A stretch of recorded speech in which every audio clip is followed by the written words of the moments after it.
Hi everyone, welcome to Bonnie Carolee Makes Cards, and thank you for joining me today with this unique stamp by Simon Says Stamp, Night Before Christmas.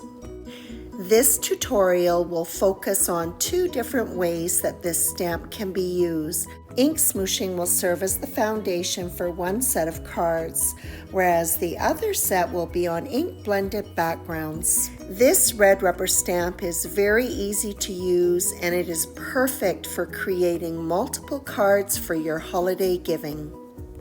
There are a couple of things that make this stamp distinct.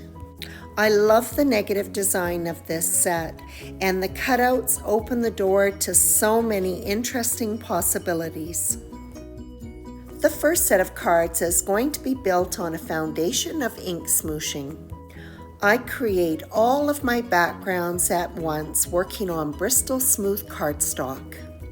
This is a big rubber stamp and I didn't want to lose any of the designs, so my cardstock measures 5 by 7 inches. I'm working with Distress Oxide inks, and for this first panel I'm using a combination of milled lavender, Victorian velvet, antique linen, and tattered rose.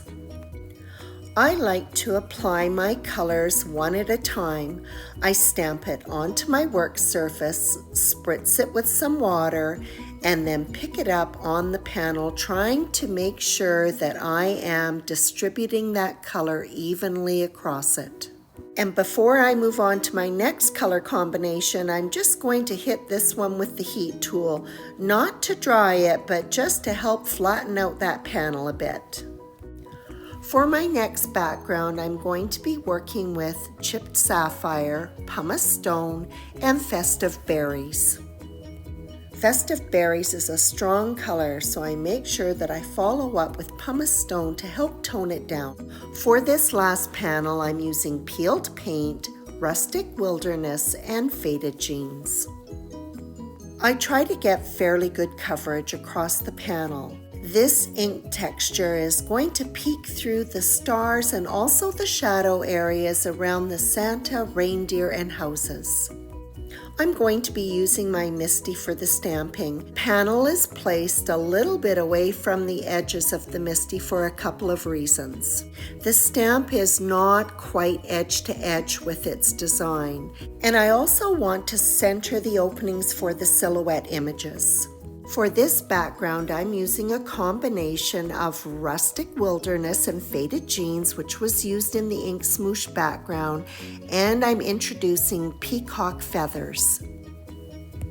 A brayer is used to smooth out the ink and to help blend the inks where they meet together. This stamp is re-inked about 4 times. This is a large area to stamp. With each ink application, the areas where the silhouettes are going to be stamped become much more distinct. The Starry Night also stands out much more. I'm just counting as I'm watching this video, and I have stamped it 3 times. I really like the textured finish that this night sky has. And now on to the silhouettes. The stamp for the houses is going to overhang the panel, so I have to move it up. These stamps are easily aligned with the shadows on the panel. I'm going to be stamping with Black Onyx VersaFine ink. This ink is great for stamping a nice crisp image. The image is stamped twice. Even though it gets really good coverage, I want it as intensely black as I can get it. And that does it. I get the result that I want. Santa and his reindeer are just as easy to line up. Like the houses, this image is stamped twice. The other 2 cards are stamped in exactly the same way, but I thought I would just run through the colors that I've used for the background. For the panel with the pink overtones, the stamping will be done with Shaded Lilac starting at the bottom and then working towards the middle with Villainous Purple and finishing off with Faded Jeans.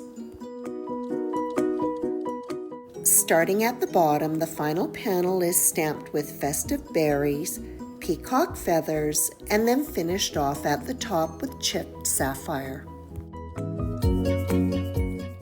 A simple Merry Christmas from Simon Says Stamps Holiday Greetings Mix 1 was stamped on each of the panels in black VersaFine ink. All of these panels were trimmed down to 4 3/4 inches by 6 3/4 inches. They were mounted on black cardstock slightly larger for a narrow reveal.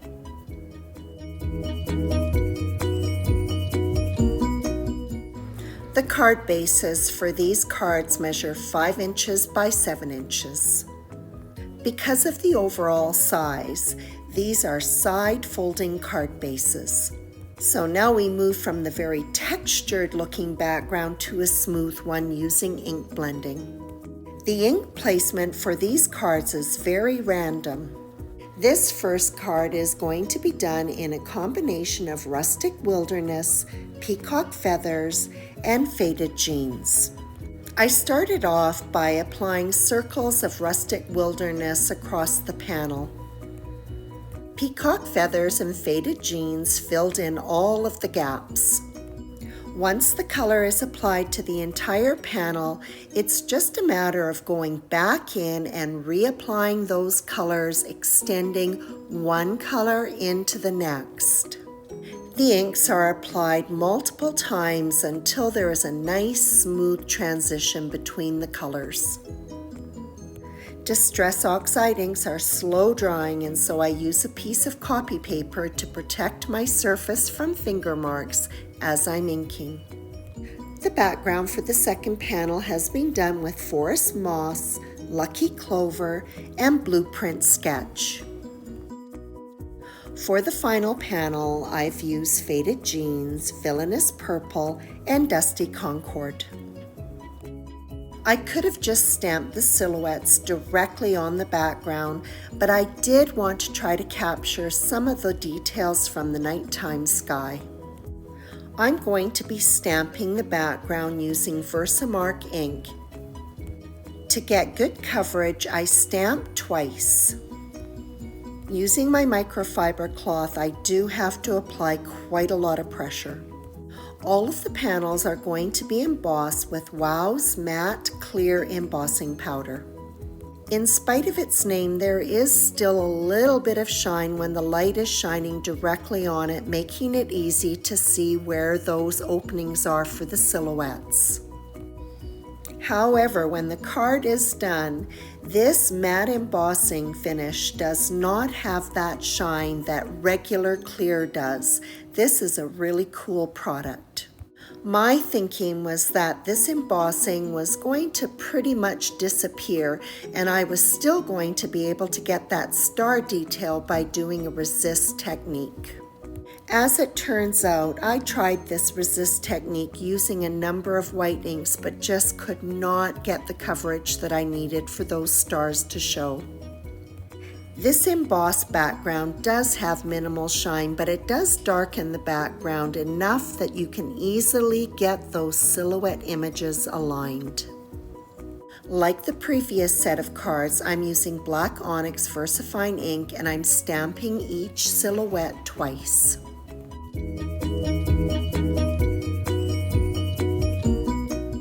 This set of cards is finished up similarly to the first set.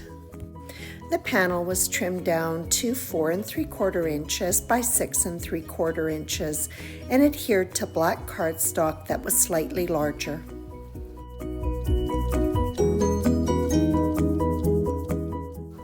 Then on it goes to the side folding 5x7 card base. For these cards, I used two different die cut sentiments by Simon Says Stamp, Hope and Joy. They were die cut from both silver metallic paper and black foam and stacked. Because of the embossed night sky, I was able to try out a few of my white inks to see if I could make those stars stand out, but no success. Although the stars are somewhat visible, you actually have to know they're there to notice them. So I brightened them up with a white gel pen. I simply traced around the embossed outline and then colored it in. These cards, next to the ones that were ink smooshed with all of their texture, almost looked a little bit underdressed to me. In my ever-growing stash of sequins and confetti, I found these 3D acrylic snowflakes. I have no idea where they came from, but they are super cute. So I interspersed them amongst the stars to finish up these ink-blended cards. And that wraps up this set of 6 cards featuring Simon Says Stamps Night Before Christmas. This is a unique stamp, and it was fun to come up with a couple of different ways that it could be used. If you are interested in any of the products that were used to create these cards, they can be found at my blog at bonniecarolee.com or in the description of this YouTube video. Thank you for dropping by, and as always, I appreciate your visit.